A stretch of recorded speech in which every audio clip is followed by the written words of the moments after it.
Let's talk about tariffs.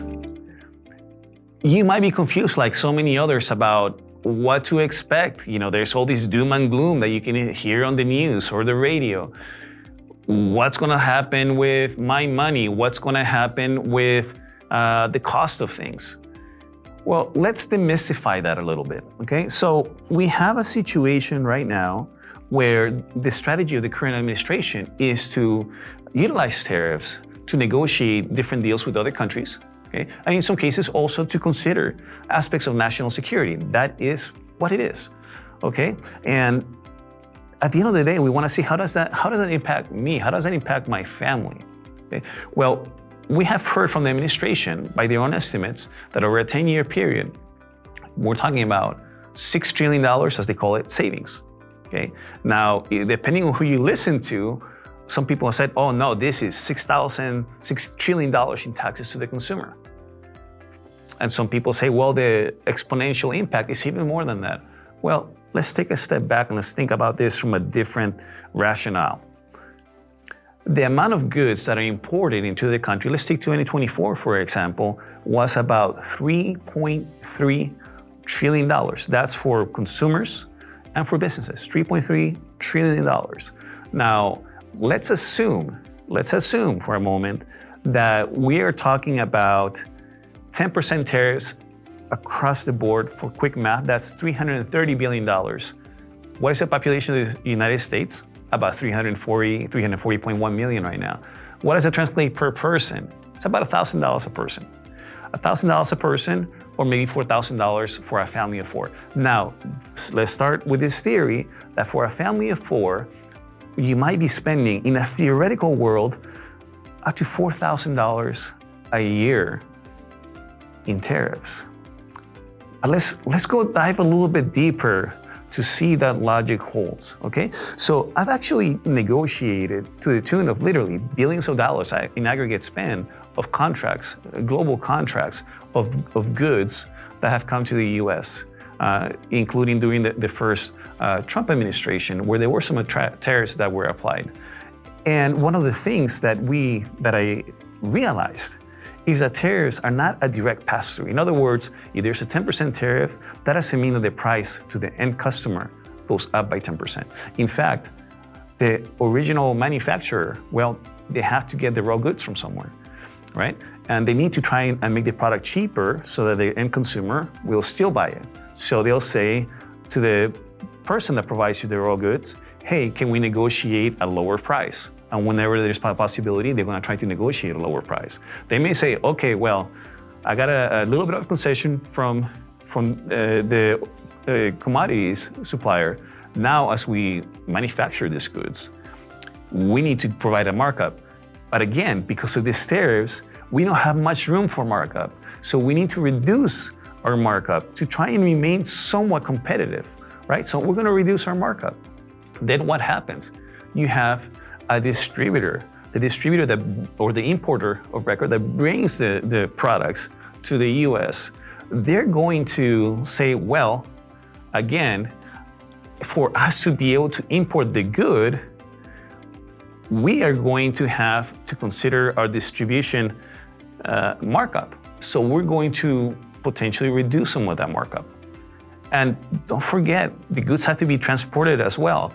But if tariffs are reducing the amount of imports into the US, that means that there's going to be a lower demand for containers and shipping. That means for the available supply, a lower demand, the price should go down, okay? Now, and don't forget, there's some potential also for oil prices to have some downward pressure, but we'll put that aside for now.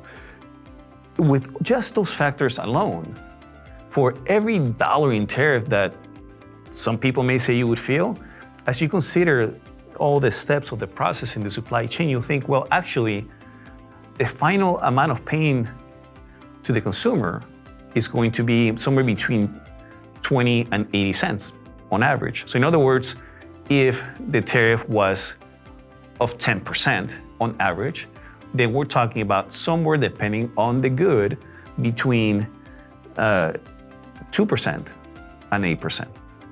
Now, these are rough approximations, right, that we're doing. Now, if you're a consumer, what do you do? Well, first of all, don't panic. Don't panic. Let's think about this again. Let's go back to rational. Let's look at numbers. Let's look at opportunities.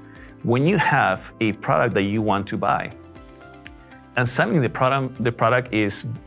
price has gone up, you have to make a rational decision. Do I still need to buy this or not? Okay, so that's the first decision that you have to make.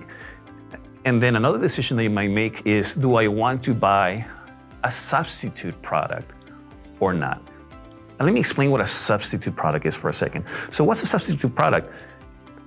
If you typically buy Nike shoes, right? Or some shoes that are imported from another country, made in another country, and suddenly, because of all these tariffs, the price is exorbitant, and you decide, man, this is extremely expensive. This is a lot more than I wanted to pay for these shoes.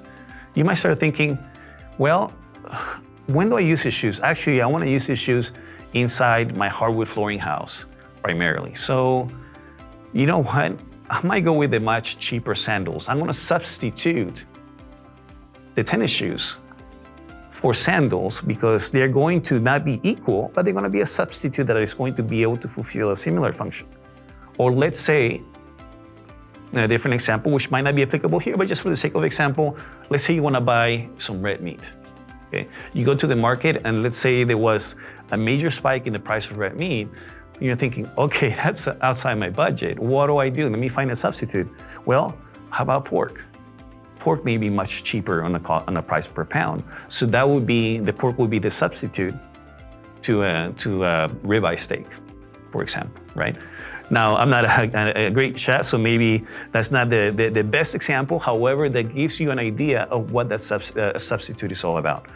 So, in the face of situations like this, where you have tariffs, you're going to think, okay, do I need to buy this? Okay, yes or no? Okay, I need to buy this, or I need to buy something like this. Can I buy a substitute, right? Okay, yes or no? Maybe I need to buy it, maybe I don't want to buy a substitute. What can I do then?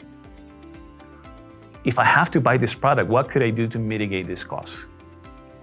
Before I tell you that answer, let me take it back again to the distributor or the people that sell the product, okay? At the end of the day, in the face of all this tariff discussion, in addition to all the steps I talked to you about in the supply chain, they're going to have to strategically consider their inventory levels, okay? They're gonna say, well, yeah, there's a risk of tariffs.